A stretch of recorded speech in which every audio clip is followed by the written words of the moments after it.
Salut les Hoopers, alors aujourd'hui je vais vous parler du tir au basket. Alors le tir, c'est l'arme fatale de la NBA moderne. Et avec du recul, on voit que même les pivots, même les plus grands, commencent à prendre plusieurs tirs extérieurs. C'est pour ça qu'il est indispensable en tant que basketteur de savoir tirer au basket. Alors, je pense que je ne vais pas vous faire une leçon sur ça, sur ce que c'est le tir. Mais plutôt aujourd'hui, on va s'intéresser aux fondamentaux du tir. Il est crucial de connaître les fondamentaux du tir à temps parce que le basket est un sport qui se pratique par habitude. Et donc si on prend les mauvaises habitudes dès le départ, il sera très difficile de les corriger à l'avenir. Donc moi, je te propose de me suivre jusqu'à la fin de cette vidéo. Je vais t'aider à connaître le tir et je vais t'aider aussi à améliorer ton tir et aussi à savoir tirer au basket. Allez, let's go! Quand on veut tirer au basket, il est conseillé d'aligner ses appuis et son haut du corps face au cercle. Pourquoi? C'est tout simplement parce que quand vous allez shooter, vous allez être plus adroit. Mais la plupart des joueurs ont tendance à se décaler pour armer leur tir. C'est parce que quand vous tirez bien droit, vous aurez tendance à ressentir une légère tension au niveau de l'épaule qui n'est pas très agréable. Donc, en tant que basketteur débutant, il est fortement conseillé de garder ses appuis et son haut du corps face au cercle. Quand on veut tirer au basket, il est aussi important de fléchir ses genoux pour bien tirer au basket. Pourquoi? Parce que c'est de là où vient notre force pour conduire la balle jusqu'au panier. Et en partant de ça, on doit faire aussi attention à l'écartement de nos appuis. Pourquoi? Parce qu'on ne veut pas des appuis trop écartés. Ça gênerait notre tir. Et on ne veut pas aussi des appuis trop serrés. Donc, il faut trouver la distance juste pour ces appuis. Moi, je vous conseille de toujours aligner vos appuis face à la largeur de vos épaules. Maintenant, on va s'intéresser à l'alignement du bras qui va prendre le shoot. Ici, je vais vous demander de respecter l'alignement de l'épaule, du coude et du poignet par rapport au panier. Parlant d'être droit, tu dois respecter l'angle de 90 degrés. Pourquoi? Parce que ça te permet d'être droit.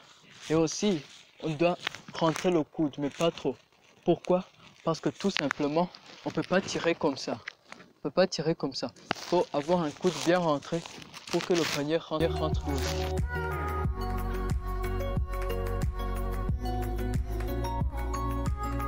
Donc, je reprends ce que j'ai dit depuis le début. Les appuis bien fléchis, bien écartés, équivalent à la largeur de mes épaules. J'arme mon tir. Petite précision que j'ai oublié de mentionner.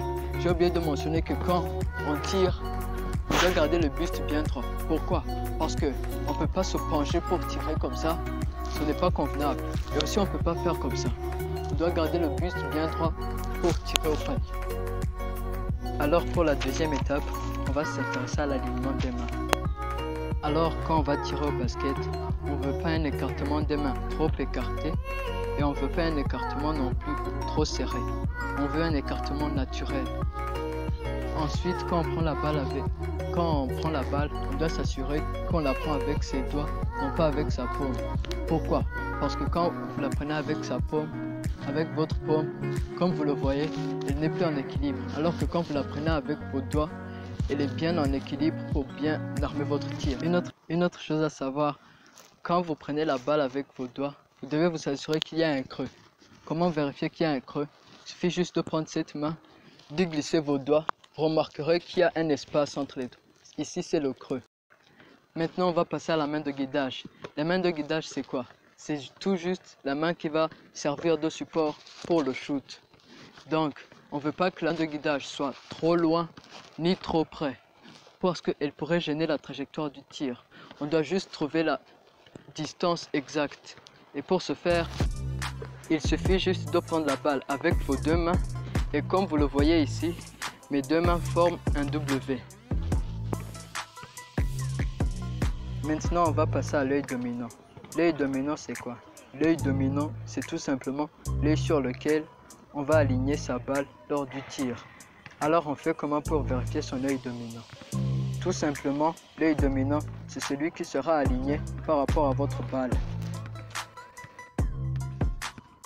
Alors, on reprend bien tout ce que je viens de dire sur le tir. On aligne ses appuis face au cercle et sur le haut du corps.